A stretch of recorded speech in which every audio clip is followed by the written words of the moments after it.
ഒരിക്കൽ സോക്രട്ടീസിനോട് ഒരാൾ പറഞ്ഞു, താങ്കളുടെ സുഹൃത്തിനെ പറ്റി ഞാൻ കേട്ട ഒരു കാര്യം താങ്കളോട് ഷെയർ ചെയ്യട്ടെ. സോക്രട്ടീസ് അയാളോട് 3 ചോദ്യങ്ങൾ ചോദിച്ചു. 1, പറയുന്ന കാര്യം സത്യമാണെന്ന് നിങ്ങൾക്ക് ഉറപ്പുണ്ടോ? ഇല്ല. നിങ്ങൾ പറയാൻ ഉദ്ദേശിക്കുന്നത് നല്ല കാര്യമാണോ? അല്ല. ആ കാര്യം പറയുന്നത് കൊണ്ട് നിങ്ങൾക്കോ കേൾക്കുന്നത് കൊണ്ട് എനിക്കോ എന്തെങ്കിലും പ്രയോജനമുണ്ടോ? ഇല്ല. സോക്രട്ടീസ് പറഞ്ഞു, എങ്കിൽ ആ കാര്യം കേൾക്കാൻ എനിക്ക് താല്പര്യമില്ല.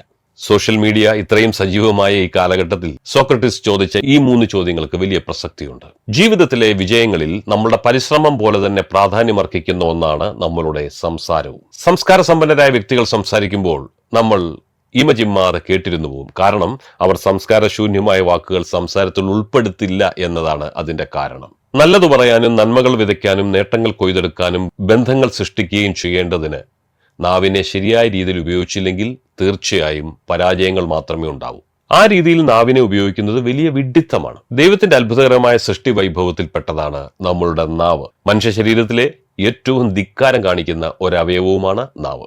നാവിന്റെ വലുപ്പം ചെറുതാണെങ്കിലും അതുകൊണ്ടുണ്ടാകുന്ന അപകടം വളരെ വലുതാണ്. നാവിനെ കെട്ടഴിച്ചുവിടാൻ യാതൊരു പ്രയാസവുമില്ല. എന്നാൽ നാവിനെ നിയന്ത്രിക്കാൻ അസാധാരണ മനോധൈര്യം, മനസാന്നിധ്യം വേണം. മനുഷ്യൻ അതിന്റെ അപകടങ്ങളും പ്രത്യാഘാതങ്ങളും ലാഘവത്തോടെ കാണുന്നതിനാൽ അതിന്റെ ചതിക്കുഴികളും കെണികളും നിസ്സാരമായി തള്ളിക്കളയുന്നു.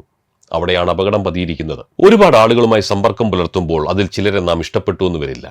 അതിന്റെ പിന്നിൽ പല കാരണങ്ങളും ഉണ്ടാവും. അതുകൊണ്ട് അവരെപ്പറ്റി മറ്റുള്ളവരോട് ദുഷിച്ചു പറയേണ്ട ആവശ്യമൊന്നും നമുക്കില്ല.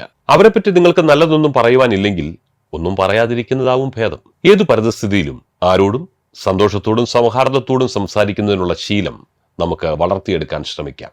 നല്ലത് പറയുക, നല്ലത് ചെയ്യുക, നല്ലവരായി മറ്റുള്ളവരുടെ ഹൃദയത്തിൽ ജീവിക്കുക. പ്രസംഗം പോലെ എളുപ്പമല്ല അത് പ്രാവർത്തികമാക്കലെന്ന് എനിക്ക് നന്നായി അറിയാം. നമ്മിലെ അവസാനിക്കാത്ത പരിശ്രമശീലവും ഒപ്പം സംസ്കാര സമ്പന്നമായ വാക്കുകൾ കൊണ്ടും നല്ല രീതിയിലുള്ള മാറ്റങ്ങൾ വരുത്തി ലക്ഷ്യത്തിലേക്ക് മുന്നേറാൻ നമുക്ക് ശ്രമിക്കാം. Have A nice day.